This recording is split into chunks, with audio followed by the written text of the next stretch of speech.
जहाँ खड़ा हूँ स्टैच्यू ऑफ यूनिटी, मेरे पीछे आप तस्वीरों में देख पा रहे होंगे, आपको मुकेश दिखा रहे होंगे, ये वो जगह है गुजरात में जो आपने देखी थी कि जब शुरुआत हो रही थी बनने की, उस वक्त यहाँ भी विरोध हुआ था, लेकिन बनने के बाद आज तस्वीरें बहुत अलग है। अरावली की इन पहाड़ियों को आप देखिए, अरावली और विंध्याचल के बीच के इस जगह को देखकर कोई अनुमान नहीं लगा सकता था कि इसकी तस्वीर बदलेगी, लेकिन आज इसकी तस्वीर बदली है। खूबसूरत नज़ारा है बीच नर्मदा नदी के तट पर। ये देखिए 182 मीटर लंबी सरदार वल्लभ भाई पटेल की स्टैच्यू बनी है, और ये सिर्फ हमारे देश के लिए कीर्तिमान नहीं है, पूरे विश्व में सबसे लंबी ये कृति है कहा जा रहा है, और सबसे लंबा ये स्टैच्यू है बताया जा रहा है। तो आप समझिए, और ये भी कहा जा रहा है कि आने वाले वक्त में कुछ एक सालों में लगभग ऐसी स्टैच्यू इस रिकॉर्ड को तोड़ने के लायक नहीं बनेगी। मुकेश को कहूंगा अरावली पर्वत के साथ साथ नर्मदा की वो नदियां भी दिखाएं, और साथ ही आपको दिखाएं कैसे इसको डेवलप किया गया है। और आज आपको बताऊं, यहाँ लाखों लोग पहुंचते हैं, हजारों लोग हर दिन पहुंचते हैं, इसका दीदार करते हैं। विरोध इसका हो रहा था,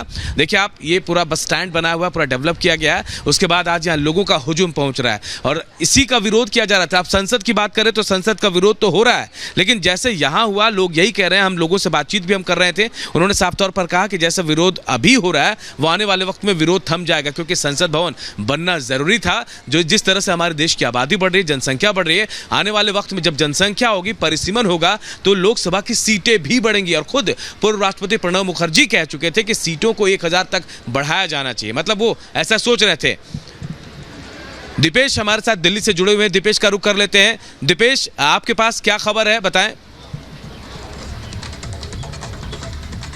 बिल्कुल, देखिए अनूप, जिन तस्वीरों को आप दिखा रखे हैं वही तस्वीर इस वक्त हम भी दिखा रखे हैं। जरा संसद भवन की तस्वीर दिखा दीजिए इरफान। ये नया संसद भवन जो 100 वर्षों के बाद बनकर तैयार हो चुका है, और अब वो कहीं ना कहीं कल देश को समर्पित होने वाला है, जहां पर बैठकर देश के अलग अलग राज्यों और अलग अलग गाँव और छोटे तबकों से जो आम जनता जिन सांसदों को चुनती है वो यहाँ पर बैठेंगे और देश के भविष्य को लेकर कहीं ना कहीं चिंतन और मंथन करने वाले हैं। अनूप, लगातार जिस इतिहास का आप जिक्र कर रखे हैं उसी का हम भी जिक्र कर रखे हैं कि किस तरह से लगातार बदलता भारत अब कहीं ना कहीं नजर आ रहा है। जरा इरफान ये तस्वीर दिखाइए। ये जो तस्वीर है इस वक्त अभी जहां पर हम खड़े हुए हैं, ये पहले राजपथ हुआ करता था, लेकिन अब ये कर्तव्य पथ हो चुका है। ये कर्तव्य पथ जहां समाप्त होता है वो आपको तस्वीर नजर आती है इंडिया गेट की, और ठीक इंडिया गेट के पास ही बना हुआ है राष्ट्रीय जो स्मारक है, वॉर मेमोरियल। वो कहीं ना कहीं इस बात की तरफ इशारा करता है कि 60 वर्षों की मांग जो है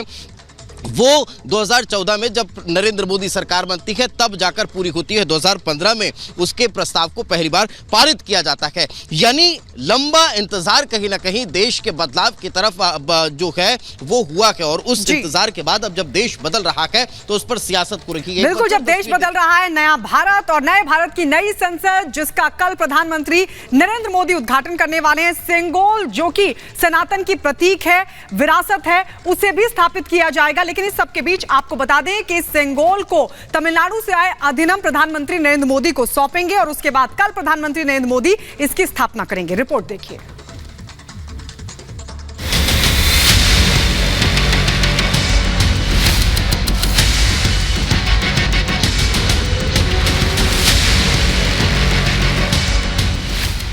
माउंटबेटन और नेहरू द्वारा इस राजदंड को भारत में ब्रिटिश सत्ता के हस्तांतरण के प्रतीक के तौर पर वर्णित करने का कोई दस्तावेजी सबूत नहीं है। इससे जुड़े सभी दावे सीधे सरल तौर पर बोगस हैं।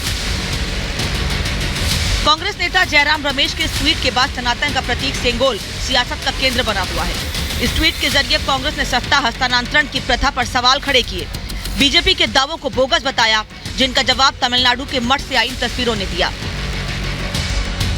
इन तस्वीरों के जरिए कांग्रेस को सिंगोल सौंपे जाने के सबूत दिखाए गए।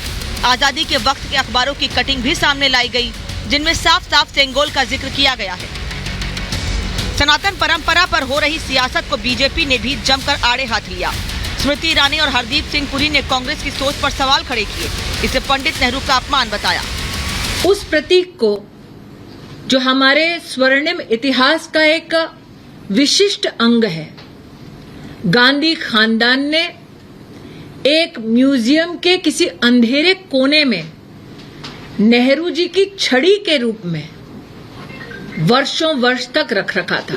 सिंगोल के इस स्वर्णिम और बहुत ही वंदनीय प्रतीक का अपमान करना राष्ट्र के सांस्कृतिक इतिहास का अपमान है। जो मित्र लोग हैं राजनीतिक दलों में जो इस विषय पे विरोध कर रहे हैं वो इस आर्टिकल को पढ़ें और थोड़ी जानकारी लें कि सेंगोल की क्या सिंबोलिज्म है, 1947 में क्या हुआ है और अभी ये जो विरोध का नाटक है वो इसके कारण वो अपने लोगों पंडित जवाहरलाल नेहरू का भी एक तरीके से विरोध कर रहे हैं। सियासी संग्राम के बीच तमिलनाडु से आया संतों का दल कल प्रधानमंत्री नरेंद्र मोदी को सेंगोल सौंपने वाला है।